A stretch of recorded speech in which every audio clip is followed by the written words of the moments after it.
go to the doctor's office and get your pap smear, GYN things. And then from there, when you get pregnant, you already set up a pattern to go there. So you back with the doctors, and then they take you through prenatal and natal care and whatever the case may be in the 9 months, and then you have a baby. All right. Then you're in the hospital having a baby, and then they take the footprint of the baby. That's the first. If they was going to be religious, the religious people would say mark of the beast, but I'm not religious, so I just say what it is. They take a footprint of your baby, and they put that in their data bank. The hospital does. And then the next thing you do is maybe you get them a social security number. You put a social security number on the baby, and you put the next mark of the beast on. Or the system has another record of it first. All right. Then it just travels on from there. You just keep signing, as they call, contracts, or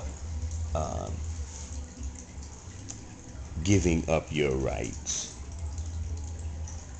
through signing of affidavits or some kind of legal or lawful. And I did say legal and lawful because they're two different manifestations, two different words, two different definitions to those two words. That's like saying knowledge and wisdom. But once you give up that footprint, you give up the fur. So, but actually, it would have been better if we had, because then they say, well, what's the remedy to that? Get you a midwife. You can have, they got midwives that are doctors, but they call them, yeah. So they might not be a doctor per se, MD, but they're delivering a child, and most childbirth is the mother's doing it all, and the baby pushing the baby out. Doesn't really need a doctor. You don't really need to be in a hospital. A hospital is really for sick people. If you ever notice, who's all going to the hospital besides sick or hurt, dying, whatever people? And then you bring your life in there. That's the only thing that's coming in alive in the hospital is